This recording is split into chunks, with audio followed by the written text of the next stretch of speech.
Hi, welcome back to the Personality Hacker Podcast. My name is Joel Mark Witt. And I'm Antonia Dodge. Today we have a very special treat for you. We've got a guest, Marya Somoloff, who is joining us today. Marya is one of the best kept secrets in the field of personal, artistic, sport, and business development.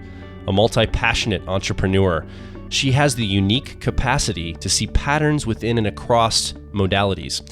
Her profound ability to use her painful past as a light for others and her tender but no-nonsense approach are precisely what make her work so leading edge and the ability to transform the lives of so many.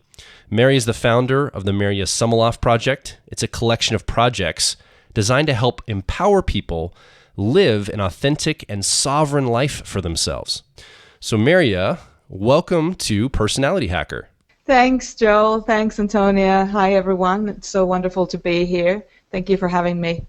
If you've heard our podcast called The Hat Model, you know that Personality Hacker comes from the philosophy that there are essentially three major categories of personal development. And HAT stands for healing, achievement, and transcendence.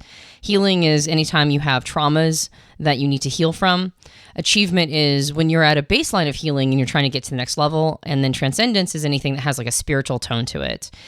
And we at Personality Hacker have a tendency to focus on the achievement portion of personal development. We assume that people are at a baseline of healing and they need to get to the next level. And so we try to provide tools to help facilitate that.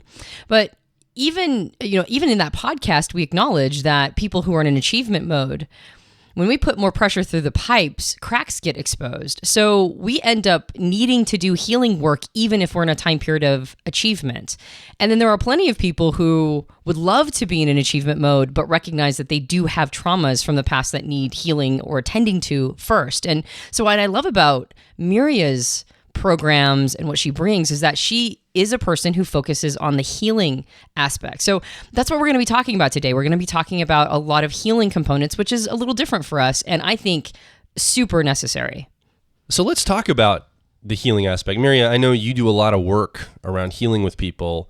Maybe just before we get started, it'd be good for people to know a little bit more about you. I mean, I just gave you a formal introduction, right? And that's about your business and your background and things of that nature. But maybe just spend a few minutes here just giving us a sense of why this is so important to you. Why do you do healing work? Yeah, and what's your story? Having the childhood that I had is one of the driving forces for me behind this work, because I'm wishing that no child would have to have the kind of childhood that I had growing up. My father was a narcissist alcoholic, which in and of itself was pretty destructive. And fair play to my mother, she did absolutely an awesome job under the circumstances in looking after us.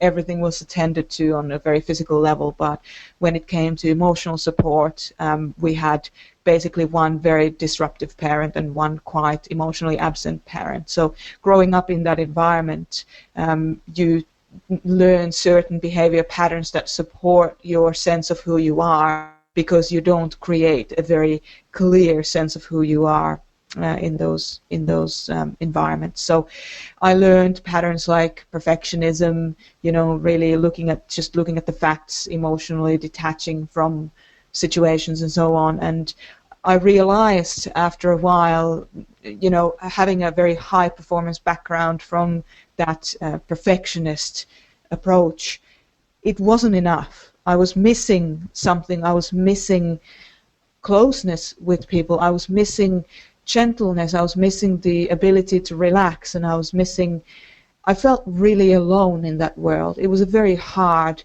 cold world to live in.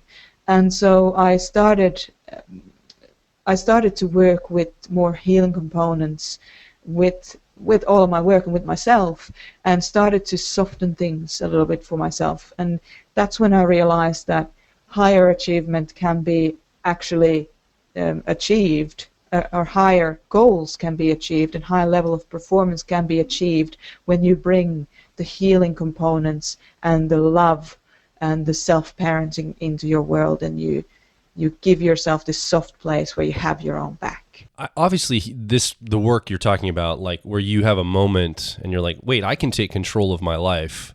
I don't have to just go along with what was given to me. I can take more empowerment over myself. I can start healing some of the inner wounds I have from my childhood or my past. Was that something that came to you early, or was that a hard-won experience for you over time? Well, I remember when I was 13, I walked out of a doctor's office, and we have this congenital hip condition in our family, and I was doing a lot of sports at the time, and I was doing a lot of horse riding, and the doctor had basically just told me that if I don't stop doing sports, competitive sports, or if I don't stop horse riding, that I'll be pretty crippled, if not in a wheelchair, by the time I'm 30. Now, I'm 38 at this point of this recording, and I'm not in a wheelchair, and I'm not in any form of a bad state, because I decided when I was 13, I came out of the doctor's office and I decided I'm not doing this congenital hip issue stuff. I'm going to do something else with my life, and I'm going to do what I need to do in order to get there, and I will get there. So there was almost like a sense of stubbornness that came over me, and that was from that point on, I did I looked into it. I was making sure that I was getting hydration. I was making sure that I was doing the stretching, and I wasn't overdoing the sports. And I realized that, yes, indeed, I can change a generational pattern within just this one life if I feel like it. It's going to be hard, but I can do it. That's amazing that at 13 you had that experience. I think a lot of people, it takes them well into maybe their 20s or even their 30s, or sometimes well into middle age, 40s or 50s, before they finally say, wait a minute, some of this wounding that I have, I don't have to live with this. This is not something I have to carry around with me. It's so incredible that at 13 you made that decision point. Well, yeah, absolutely. And that's the thing. Like, that was one thing. It was a decision. But of course, you don't know what you don't know about yourself. So you're always going to have wounding that you're not aware of. So, that was just a physiological thing. And that's the beauty of life as well. And the wonder of life is that we will always continue to evolve and always continue to heal on a deeper level. And that in and of itself is actually quite wonderful. It gives a certain richness to life. Yeah, totally. So then, can you talk a little bit about your journey through healing? Like, what were some of the early ahas you had? What were some of the experiences you had that helped get you to a point where you now help facilitate other people dealing with their inner wounding? Well, one of the big things that really stood out for me when I realized that my childhood was not normal. It is not normal to have this kind of parenting in your life, and it's not normal to feel so reclusive and so outside of everything. I realized that when I was around 13, 15, and when I looked at other people and I visited other people's homes, and they were strangely calm. They weren't, there was no sense of pending, doom that could be coming at you at any time. I realized, you know what? There's something else to life, and I'm going to try and find out what that is. So that was kind of the point of reference that I created for myself. But of course, exploring that point of reference and building the gap between where I started from and that new point of reference wasn't always easy. And something that certainly I think a lot of the listeners, and probably you too, can really relate to, is that you tend to repeat the patterns from your childhood in your relationship or on the platform of your personal relationships. So whatever kind of childhood you had will make you behave in a specific way in relation to the people that you love or the people that you claim that you love.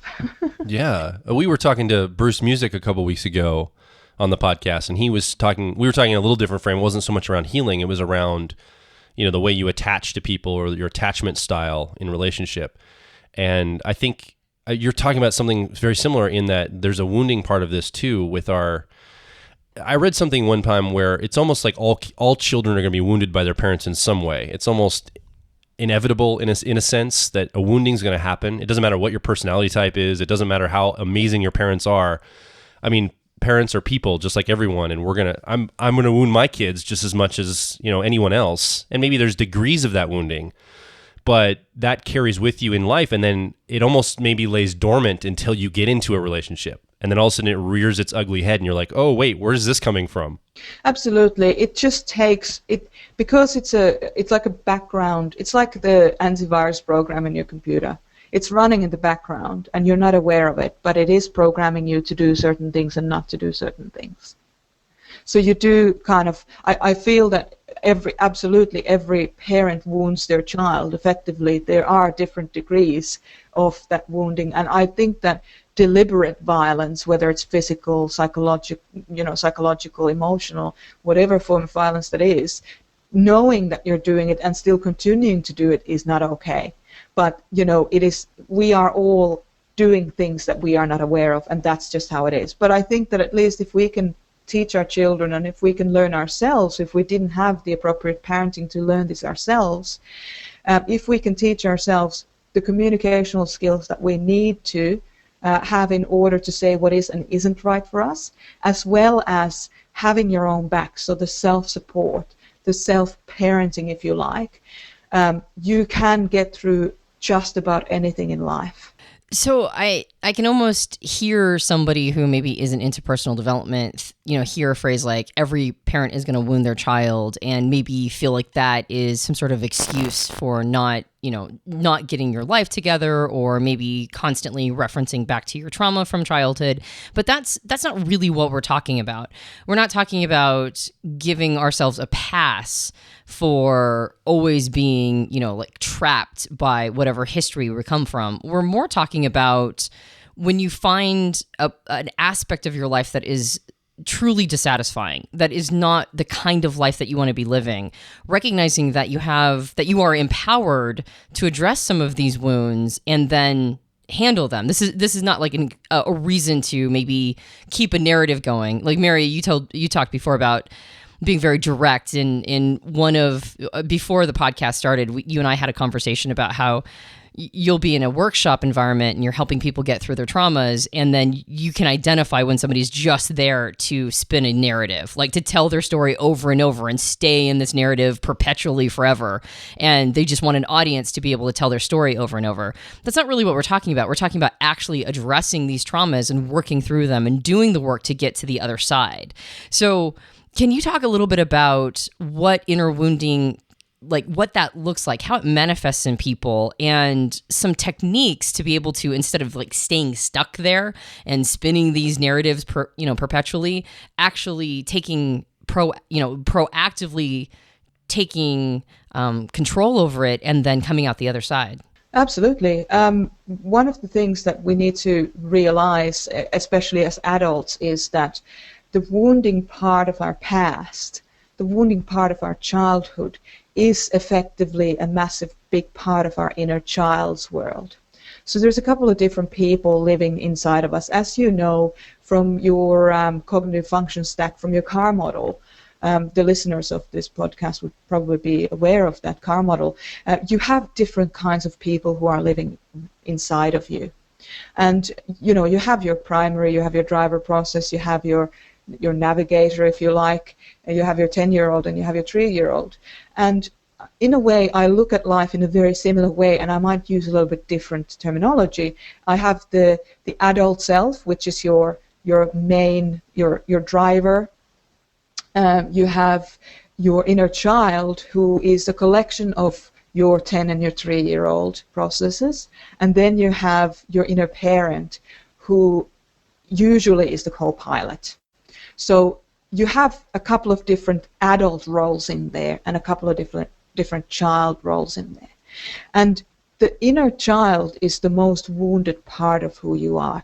The inner child is the part of you that was so wounded in that imprint period when you were, say, 3 to 7 years of age. Sometimes it was 1 year old, sometimes it was 10 years old. So it's not necessarily in that particular specific age bracket, but something happened in your childhood and you got extremely wounded, and those child parts of you, those tertiary and inferior processes that are in you, are a reflection of that inner child of you.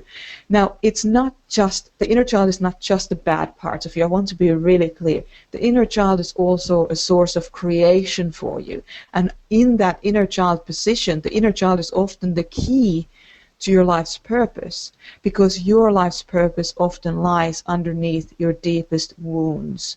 And those deepest wounds are the wounds that your inner child is carrying.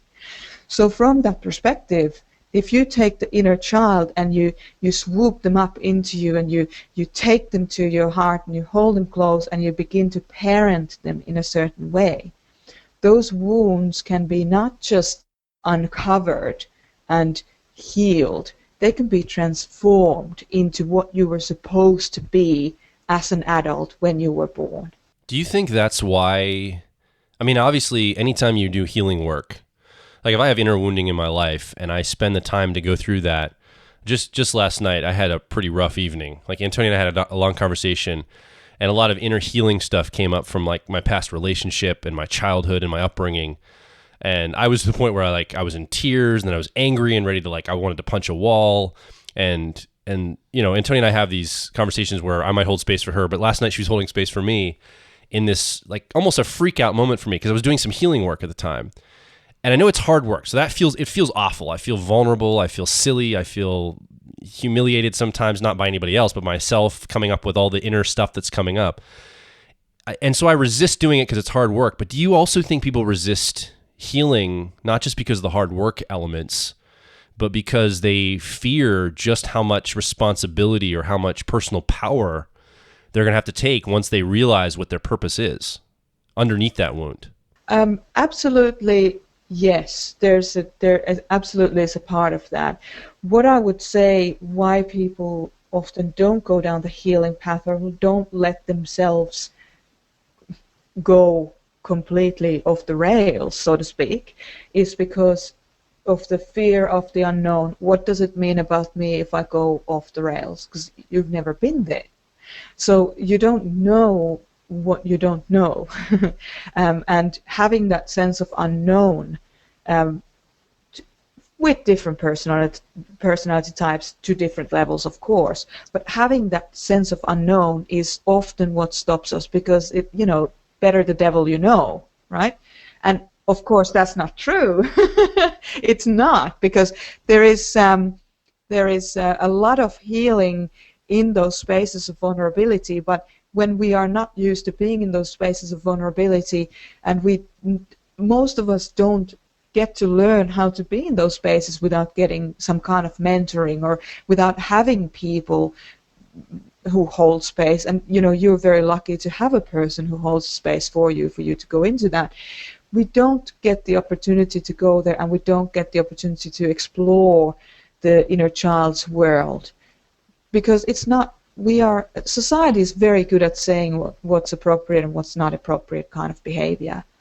And so we are very conditioned not to go there, even in the privacy of our own minds or even in the privacy of our own homes.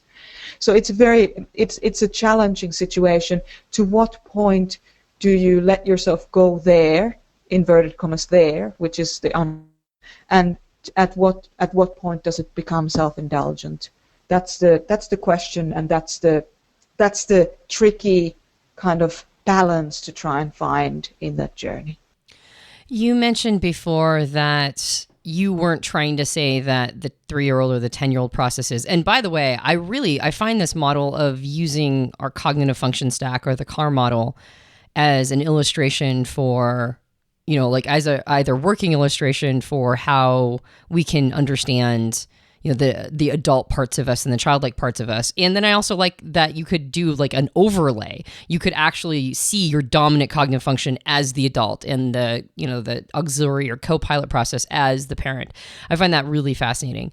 But you mentioned you weren't trying to insinuate or indicate that the 3-year-old and 10-year-olds were bad parts of you.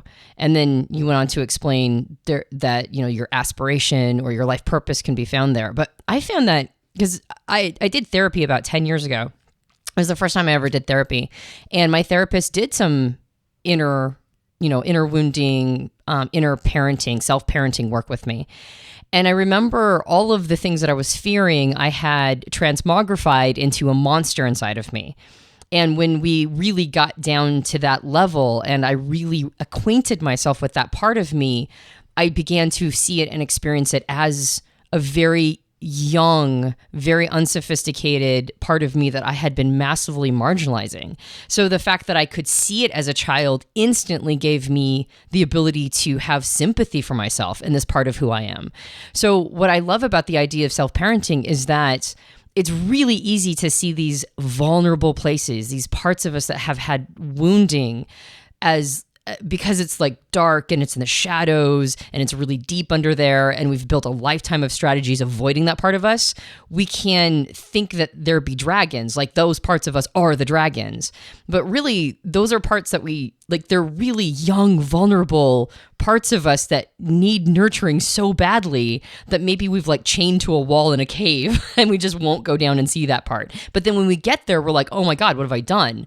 So I think seeing that part of us as childlike, I don't think it turns it bad. I think it actually helps us reach out to that part of who we are and have extra sympathy. Because I mean, we use this analogy for the car model. Like, I actually have a 3-year-old toddler right now, and when she behaves badly, I don't see her as like this horrible demon or this monster. I mean, not usually, and I don't see this as a bad part of our family because she's young. I see it as a part that needs protection, and a part that needs extra nurturing and sympathy, and a part that really requires me to show up. So I love this concept of the inner child really having like getting to a point where you recognize how much that part of you needs you to show up for it. So can you speak a little bit more about how we can do that for ourselves and how we can show up for that part of who we are?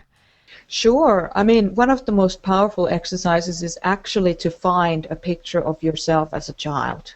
Find a picture of yourself as a child and carry it with you, and begin to refer to parts of you as that inner child. So when you catch yourself, maybe not handling things in a way that you'd like to handle, or you feel like you're out of control and you feel like you're in that inner child space, just seeing yourself as a child can be very powerful in that moment to start building the bridge between you as that person and those feelings and you as an adult and a parent to that child. Because the key to actually having a fulfilling and meaningful life is to offer yourself the kind of parenting that you never received yourself. And so aside from finding a picture of yourself as a child, another thing that you can do is you can look into parenting styles. What kind of parenting styles did you have as a child? Did you have authoritative? Did you have authoritarian? Did you have, a permissive? Did you have absent? Look at those ones and identify the ones that you had as with your own parents as a child, and then choose a parenting style that is more right for you and begin to implement that parenting style for your inner child. You can have just wonderful new childhood all over again. And a lot of us, especially INF types, we feel often that, especially INFJs, we tend to grow up very, very fast. And we don't necessarily have the memory of the childhood. So we have an opportunity to have a childhood all over again. And it's just so wonderful. What can that look like in the practical? Like, if you were self-parenting in the style that was more suited for you, how can that show up?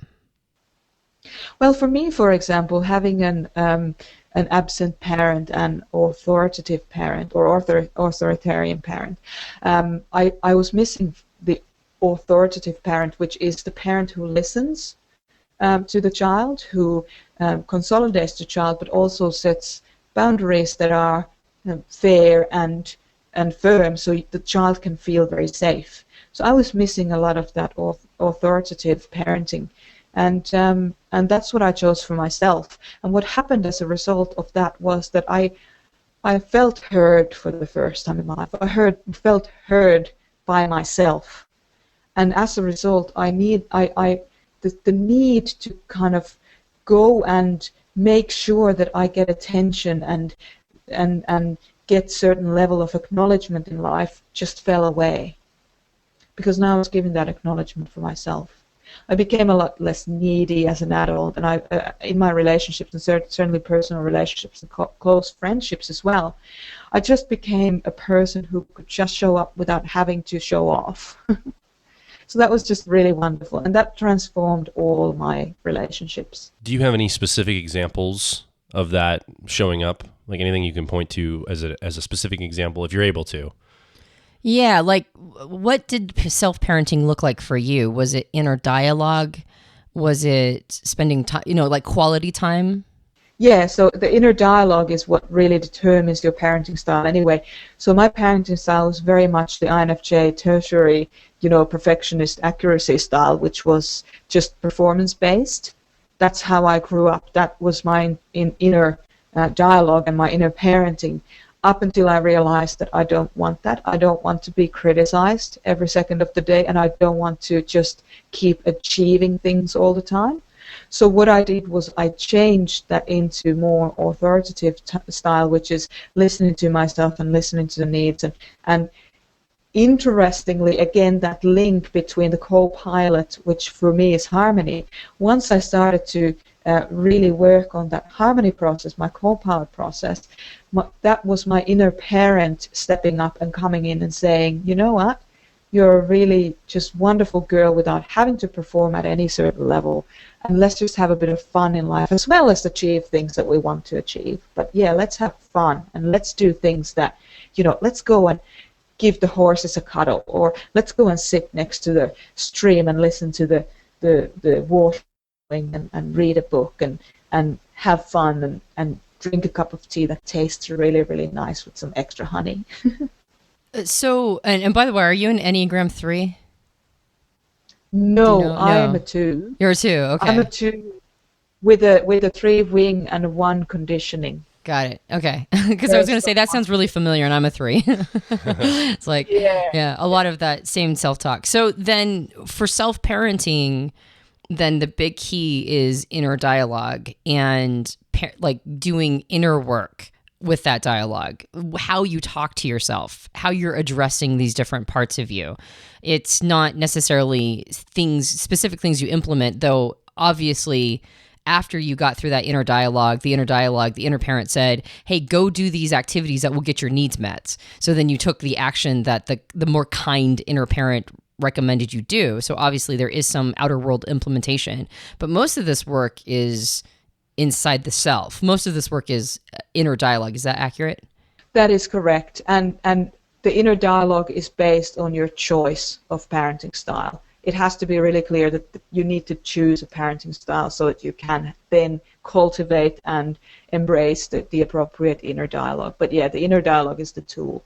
So then in retrospect, when I go back and look at the aspects of wounding that I received throughout my life, it expanded beyond my parents. I mean, my parents were actually, I would say that given where they came from, they did just about as good a parenting job as as they could. I would say that they did better than where they came from, which is, I'm not sure if we can really require much more of our parents than to do better than where they came from and the parents that they had. So I actually have a lot of gratitude around my parents and their parenting style. But I mean, obviously it wasn't perfect and there was some wounding there, but I've recognized that a lot of the wounding that I got was actually not my biological parents. I had I had siblings that were way older that, said maybe careless things at very important time periods in my life. And then I had a society or a culture around me that encouraged very unhealthy behaviors and perspectives.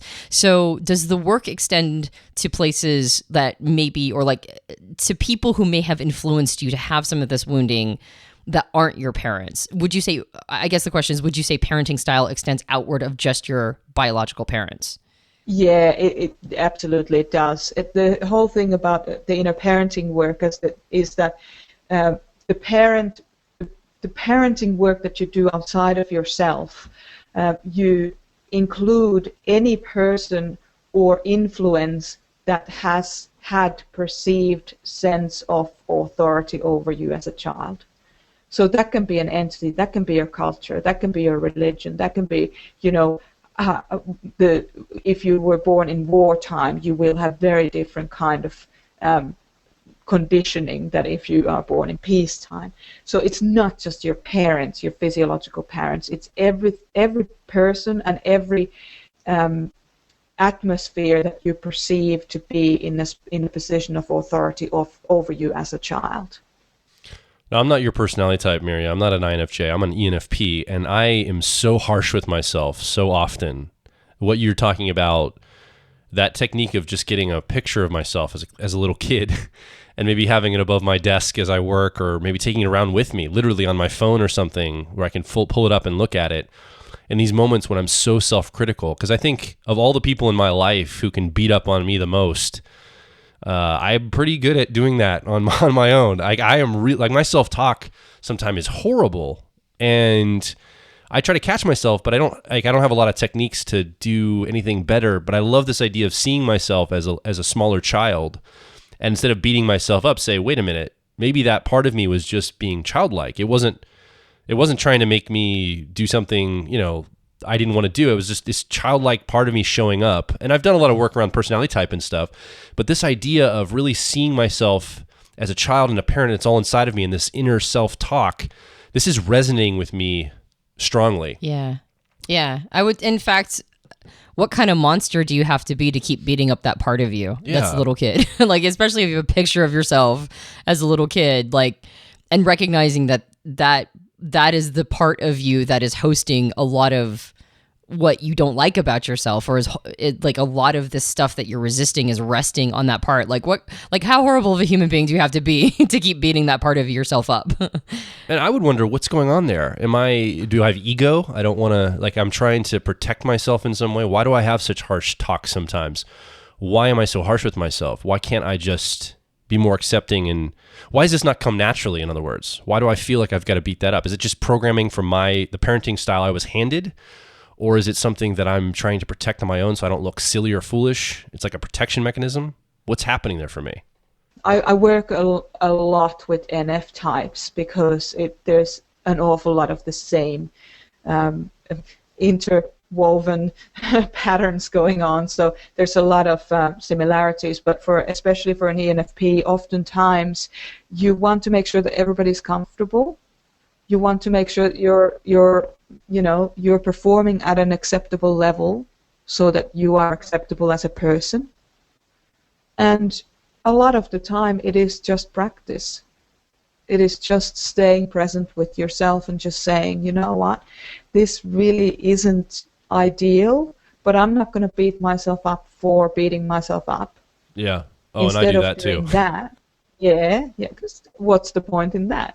Instead of doing that, what I might do is I might just take a piece of paper and a pen and write a letter of apology to my inner child, and just stay with those feelings and do that exercise, and then hold that letter in a very special place, keep it there as a point of reference, but then also allow yourself to move past that. So that's where the parenting comes in. You choose to not be in that story forevermore. That story is a part of you, and it actually holds very key parts of you as well. But it's not the whole story. Creating that empathy for yourself is the most difficult thing to do for NF types in particular, because we are so empathetic towards other people. But of course, as you know, we need to include ourselves in everybody. That is such a great recommendation, to write a letter to that part of who you are, that inner child. That is a fantastic recommendation. I think also what I'm taking away from this too, you mentioned recreating a childhood, more fun childhood this time around. And I think what I'm going to do, the action step I'm going to take from this conversation is I'm going to on a regular basis, I don't know if it'll be once a month, once a quarter, something like this, I'm going to take my childhood or my child part of me on an outing. Maybe I'll go out in the woods on a hike like I used to when I was a kid. I used to go out in the woods and play imagination when I was like 7 or 8. By myself, I just imagine little scenarios. I'm an ENFP, so I've got like this creative part of me. And I don't do that anymore. I'm an adult. That's socially unacceptable to go and be playful, doing things that are playful. You almost feel silly when you're a grown person. But I wonder if I could take myself on outings, like I'm taking myself to the park or whatever, or going on a hike by myself. But it's not just me going on a hike as an adult. It's purposely to take my inner child on a hike, or take my inner child, like you said, go down to the stream or the river and dip your feet in and lay back in the grass and watch the clouds go by, or get a cup of tea, something that feels very exploration for me, very much childlike, very nurturing to that part of me. And who cares if I look silly? Who cares if I feel foolish? Push through that anyway and allow that inner child of me to play and be a part of that playful experience. I think it wants to come out anyway. And so I think that's something I'm taking away from this. I'm probably going to try to implement in my life going forward, just from our quick conversation here today. That sounds really wonderful. And, we call it the play date. We take the inner child for a play date. So you actually have a technique around this. Okay, great. Yeah. In the beginning of the work, when I start working with people with the inner child, a specific work for inner child, I encourage people to take their inner child out on a play date at least once a week for the first while, and then kind of make sure that it's a normal feature, as you said, once a month or once a quarter or whatever. Make sure that you do have an outing, because your inner child needs you. He actually holds the key to your whole life's purpose. So it's not that your inner child needs you, you also need your inner child. To be an absent parent to your inner child and continue to ignore your inner child and continuing to ignore them is only going to take you further and further away from your authentic life and your personal sovereignty. Including him or her in your space, in your everyday life even, is what actually gives you that sense of fulfillment on a moment-to-moment basis. And it doesn't have to be, I'm not asking for people to just now all of a sudden be completely permissive parent and let your inner child run your life. Not at all. Not at all. But, find a place where your inner child is a part of your creative process. He's a part of who you are. He's a part of your, wind down. He's a part of your kind of the 3-year-old and the 10-year-old expressions. So you need to give that inner child, you need to give those parts of you a job that is age appropriate. And you need to give them your time because, as I said, they hold the key to your purpose. I can see so much power in this. And you were talking earlier about how, you as an INFJ felt like you had to grow up fast, or other INFJs may need to grow up fast. A lot of personality types, I think, feel like they've got to grow up fast. And I feel like I resonate a lot with that. I grew up very fast. I've skipped a lot of the childhood silliness. I was very aware of what being an adult was at an early age. So I didn't allow myself to be foolish and make the mistakes sometimes that I wish I had at the time that I would have learned from. I almost took that childhood away from my inner child, like my actual child. I tried to be more grown up and take on more responsibility at such a young age that I missed certain things I think my inner child would have learned through that process. And looking back, I'm going, wow, I can see there's an ability here to regain some of the things I might have missed during that experience by allowing this process to play out. And like you said, it's not about permissiveness, just wild abandon.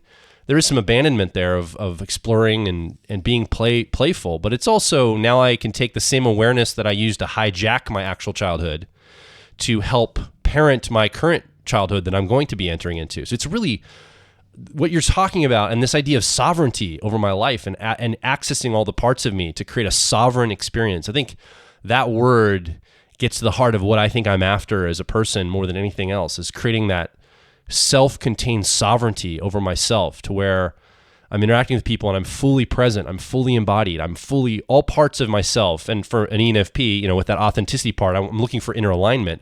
So that alignment piece is really key for me. And so I love the language you're using. It's resonating so strong with me. I'm getting really excited talking to you to go and try some of these things and implement some of these ideas. I can see already my intuitions mapping the power of this in my own life. So this is cool stuff. The great thing is as well that when you do work with this and you amalgamate all those parts of you, you also amalgamate all of your different functions together. So you come together, you melt into this one person that is actually who you truly are. And that person then has the sovereignty to choose for themselves whatever the kind of life they want to live, whether it's to be a parent, whether it's to be an innovator, whether it's to be an IT professional. So it doesn't matter, whatever that person is, it's an amalgamation of all your processes, all your inner children and your adult self and your inner parent just coming together and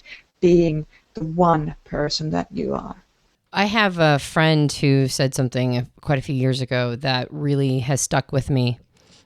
He mentioned that whenever he sees somebody who is showing up in a way that he finds, I don't know, like really obnoxious or possibly destructive, or somebody who just has a lot of, like, they're not, maybe they don't have a lot of good juju, or however you want to think of it.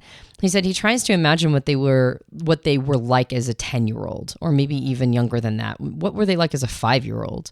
And he said that it just helps him feel a lot of compassion for that person, because everybody has that part of us inside of ourselves that it would, again, like, how awful of a human being do you have to be to like see 5-year-olds as being, inherently like wicked or evil? And so when we don't give grace to adults, one of the easiest ways to give them grace is to imagine who they were when they were very young. And I felt like that was such a great technique for having compassion for other people that I immediately started implementing it.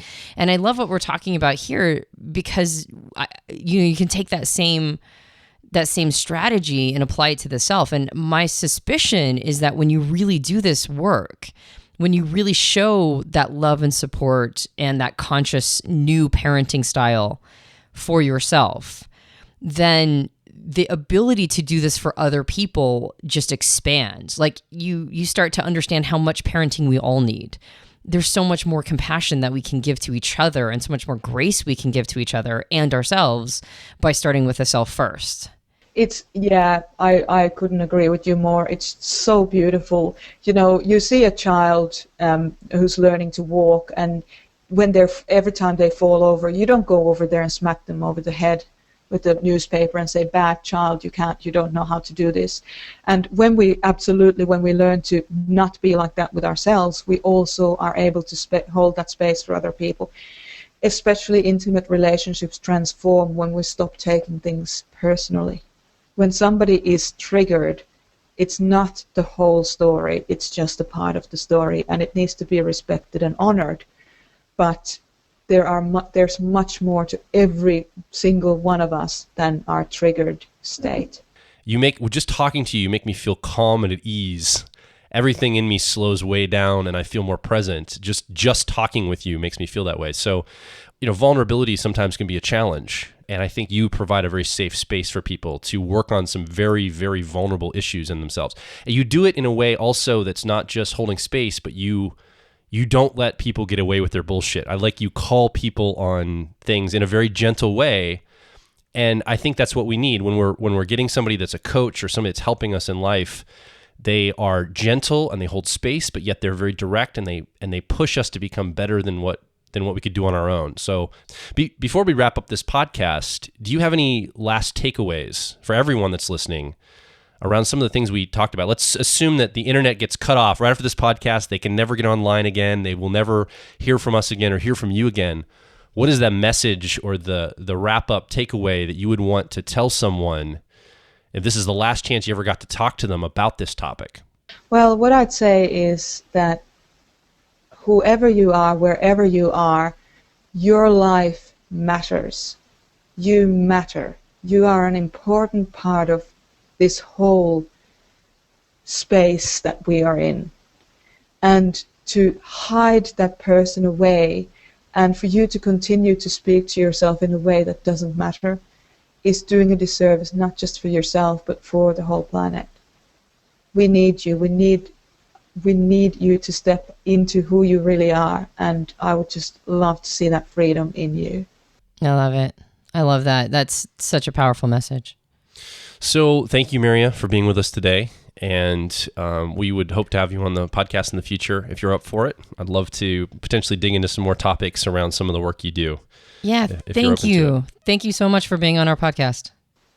Yeah, that sounds really, really wonderful. I'm so honored to be here. Thank you so much for this space, and thank you for all the work that you do. It's just so wonderful to speak with people who are, aligned. And I feel like we're all aligned and we're doing important work. So thank you for your work as well, and thank you for this platform. Thank you. Yeah, ditto. Awesome. Definitely. If you'd like more information about what we do, go head over to personalityhacker.com. You can also ask a question, leave a comment, be a part of this conversation around this podcast right over at personalityhacker.com in the comment section. You can also join a community of like minds that's growing every day. People just like you from all over the world are part of our Facebook community over at facebook.com/personalityhacker.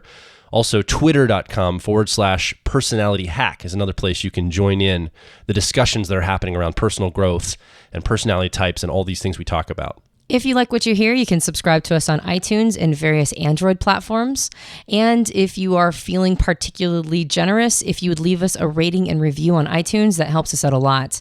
Helps cross-promote us, gets us higher in the charts, and it's a real gift that you can give to us. Yeah. So, and also introduce us to a friend of yours, somebody you think would love, a friend or family member you think would love to be a part of these weekly conversations here at Personality Hacker. We would love to expand the reach we have of the community and the people that are around. So please introduce us to somebody that you think would really resonate with this. My name is Joel Mark Witt. And I'm Antonia Dodge. And we'll talk with you on the next Personality Hacker podcast.